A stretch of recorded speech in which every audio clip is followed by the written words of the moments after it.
Iniulat na hinuli umano ng Coast Guard ang isang Chinese fishing vessel na iligal na nangingisda noong nakarang araw at sinabi na agad umanong inaresto ng otoridad ang mga Chinese.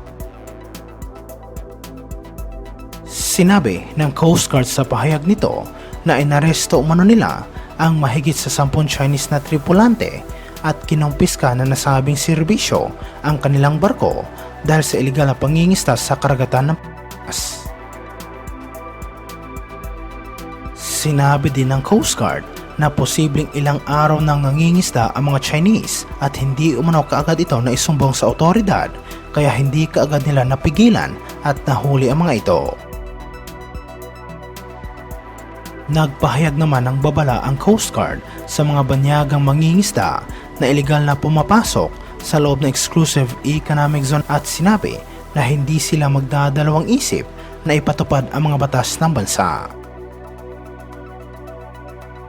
Ito ay matapos iniulat na matagumpay na nakapaghatid ang isang Philippine patrol vessel na BRP Francisco Daguhoy ng tulong sa mga mangingisda sa Pag-asa Island at ito umano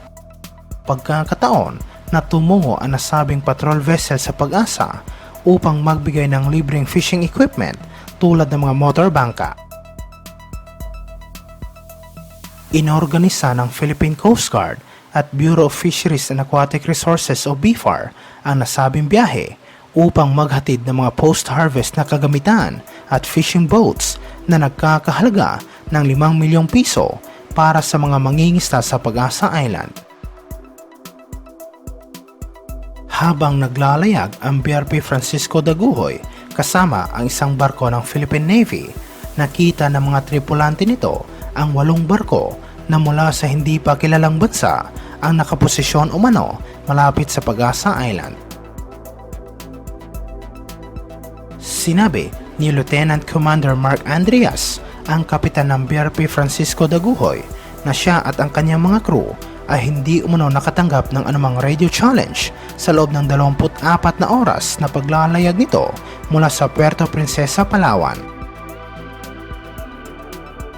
Sinabi rin sa report na wala umano mga Chinese Coast Guard vessels sa lugar at ang tanging hamon na nakaharap ng BRP Francisco Daguhoy ay ang malalaking alon na umabot umano ng hanggang 2 metro.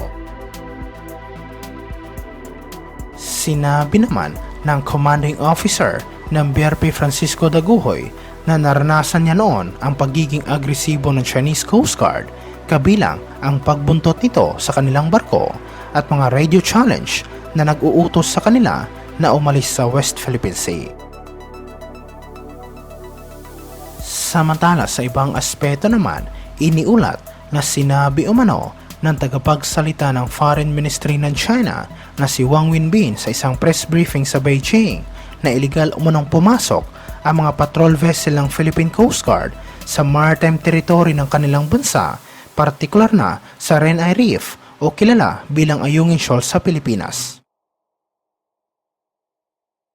Iginit ni Wang ng Renai Reef o Ayungin Shoal ay bahagi ng Nansha Islands ng China. Sinabi rin niya na alinsunod sa batas, ang Chinese Coast Guard ay nagsagawa ng law enforcement activity upang protektahan ang soberanya at maritime order sa lugar.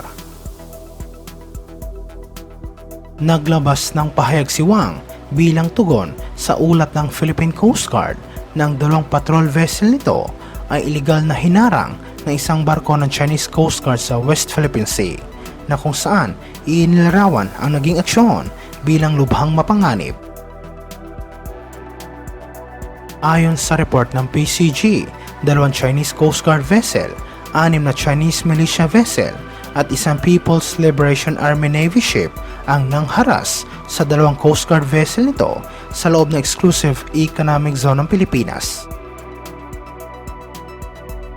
Sinabi rin umano ni Wang Wenbin na dapat nang umalis ang mga Philippine troops na nakaistasyon sa Ayungin Shoal dahil wala umanong karapatan ang sandatahang lakas ng Pilipinas na manatili sa nasabing lugar. Agad namang binatikos ng Japanese Ambassador to the Philippines ang ginawang agresibong aksyon ng China sa South China Sea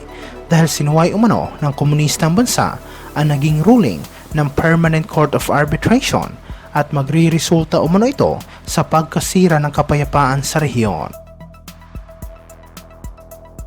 Naglabas ng pahayag matapos iniulat ng Philippine Coast Guard na nagsagawa ng isang mapanganib na maneuver ang dalawang barko ng Chinese Coast Guard laban sa mga barko ng Pilipinas na tumulong sa isang ginawang resupply mission ng sandatahang lakas sa Ayungin Shoal.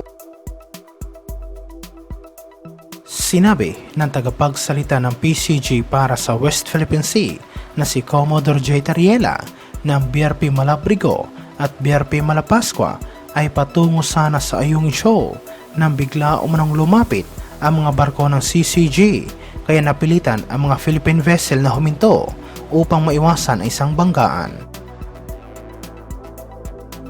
Ngunit sa kabila ng ginawang agresibong aksyon ng Chinese Coast Guard, sinabi ni Tariela na matagumpay pa ring natapos ng Philippine Coast Guard ang misyon nito at ang kanilang mga barko ay ligtas na nakabalik sa kanilang regular na pagpapatrolya. Noong 2016, pinawalang bisa ng International Arbitral Court sa The Hague ang maritime claim ng China sa South China Sea. Agad namang kinontra at ikinagalit ito ng Beijing na kung saan tumanggi ang Chinese government na lumahok sa nasabing arbitration case.